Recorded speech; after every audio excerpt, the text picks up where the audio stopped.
Bonjour à toutes et à tous. Eh bien alors, je tenais à revenir vers vous au sujet du récent rapport de la Chambre régionale des comptes, qui est venue contrôler la mairie très récemment, et elle a exercé son contrôle sur une période de 5 ans, entre 2015 et 2020. Le rapport est sorti il y a exactement 6 mois, c'est donc tout récent. La Cour des comptes est une entité totalement indépendante, neutre politiquement, elle ne s'inscrit pas dans le débat local, et elle vient sur les communes pour vérifier les bonnes pratiques, l'état des finances et surtout la conformité aux différentes règles que doit appliquer le maire au sein d'une commune. Que nous dit exactement la Cour des comptes tout au long de ce rapport? Elle part d'un constat. La commune a une situation financière confortable et une absence d'endettement, ce qui est factuel. Mais tout au long de ce rapport, il y a une critique ouverte des moyens qui sont utilisés par la commune. Et l'on peut en déduire que globalement, cette politique est condamnable et répréhensible car elle sacrifie les individus et donc l'intérêt général.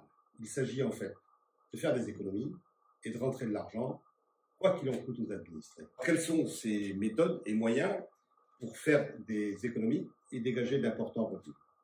Alors en ce qui concerne les économies, tout d'abord, la commune a choisi une réduction sans pareil de l'effectif global des agents de mairie. Ils sont quasiment 2 fois moins nombreux qu'ils devraient l'être pour une réelle efficacité. Ces agents exercent sous des contrats précaires, contrats aidés, contrats à durée déterminée, ils ne bénéficient pas de primes, ils ne sont pas considérés et surtout, ils sont sans avenir parce que systématiquement remerciés à l'issue de leur contrat. Vous vous rendez compte que sur 135 embauches initiales, vous n'avez eu qu'une seule titularisation. C'est clairement indiqué dans ce rapport. Cette situation, bien évidemment, génère un turnover hors norme. Et je cite le rapport.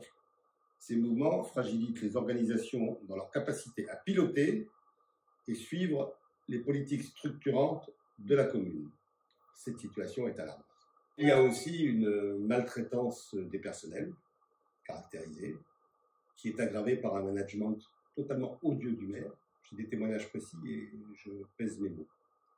Alors, toute cette économie qui est réalisée sur la masse salariale, qui permet ce résultat de finances confortables, comme c'est écrit, ne peut en aucun cas excuser le délitement des services et la maltraitance généralisée des personnes.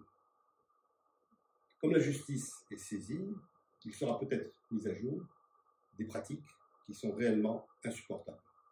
Alors, une fois que vous avez fait des économies, pour rentrer de l'argent maintenant, la commune utilise un moyen qui est extraordinaire, ce sont les transactions immobilières. Elle réalise d'énormes bénéfices sur le dos des propriétaires, et des petits propriétaires, pas que les gros propriétaires, par une utilisation absolument scandaleuse du droit de préemption, hors projet d'utilité publique, hors intérêt général. Alors comment ça marche? Eh bien, si demain vous voulez acheter un bien sur la commune, si vous voulez vous installer sur la commune, ben voilà, vous regardez les annonces, vous trouvez un bien qui vous convient, vous contactez le vendeur, vous vous mettez d'accord sur le prix, vous faites ensuite un plan de financement, vous sollicitez un prêt que quelquefois est difficile à obtenir, c'est un vrai parcours du combattant qui aboutit à la signature de la promesse de vente chez le notaire. Et là, sur la commune, comme le notaire est obligé d'envoyer l'acte à la mairie, le maire exerce systématiquement son droit de préemption et casse la vente et achète le bien, lui, au prix des domaines, qui est inférieur au marché. Donc, l'acquéreur et le vendeur sont tous les deux pénalisés. Et bien sûr, ce n'est absolument pas pour faire une crèche ou une école, mais c'est pour faire une revente avec bénéfice, 5 ans plus tard, puisque la loi l'autorise, et ainsi dégager d'énormes bénéfices. Le rapport indique que sur la période entre 2015 et 2020, la commune a effectué 24 acquisitions immobilières pour un total de 4 millions d'euros et quasiment 6 millions d'euros de revente.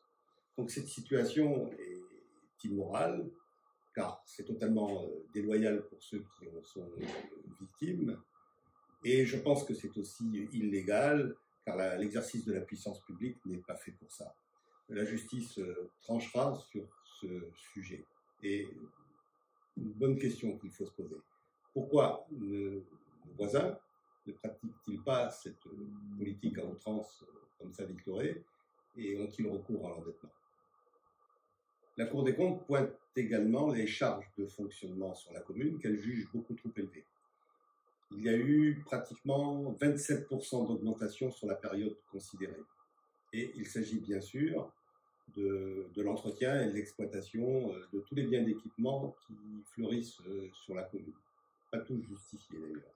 Alors je parlais de la salle Odéon, de la salle Léotard, du Ménestrel, de la maison des associations, enfin j'en passe et des meilleurs. Il faut noter aussi que ces structures ne sont pas exploitées comme elles devraient l'être, et ceci par souci d'économie. Ces structures fonctionnent quasiment exclusivement avec des bénévoles, personnels non qualifiés. Les charges exploseront, c'est sûr. Le jour où il faudra se mettre en conformité et exploiter cela avec des personnes qualifiées, ce sera tout simplement intenable. Ce qui est un piège pour la mairie. Et du reste, vous pouvez constater que la plupart de ces structures sont quasiment inutilisées et fermées, comme le jardin de la Glacière. À l'Odéon, si vous y allez, vous constatez que ce sont des conseillers municipaux, bénévoles à l'occasion, qui assurent l'accueil et le placement sur les différents sièges. Et même quelquefois jusqu'au nettoyage des toilettes. Est-ce que réellement vous les avez élus pour ça? Je ne le pense pas. Un dernier point qui est indiqué dans ce rapport concerne la gestion des marchés publics. Et là, je pense que c'est une véritable bombe à retardement, car, à l'évidence, à la lecture du rapport, on voit que tout se passe en dehors de toute réglementation et stricte application des lois. Le rapport précise qu'il y a un risque juridique. Ce sont les termes exacts. La situation est donc à l'évidence délictuelle.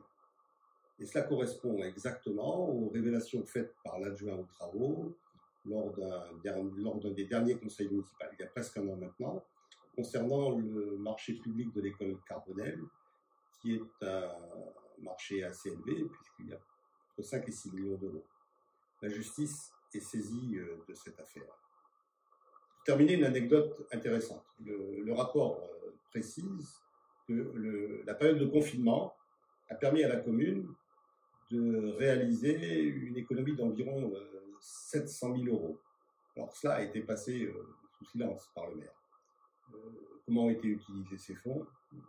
Je ne sais pas. En revanche, ce que je sais, c'est que l'extension du musée de l'aviation a bel et bien été terminée. Contrairement à ce qu'a conclu le maire, ce rapport est peu flatteur.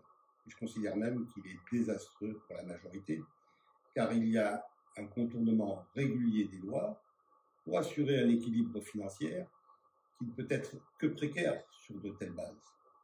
Alors, il y a une pression, ou il va y avoir une pression judiciaire sur tous ces dossiers, et la situation risque de devenir très rapidement intenable pour la majorité. Et je tiens à préciser que tout cela correspond exactement à ce que je dénonce depuis des années. Alors, n'hésitez pas à lire ce rapport sur Internet. Vous verrez que tout est exact, ce que je vous ai exposé. Voilà, je vous souhaite de bonnes fêtes de fin d'année et vous remercie de m'avoir écouté.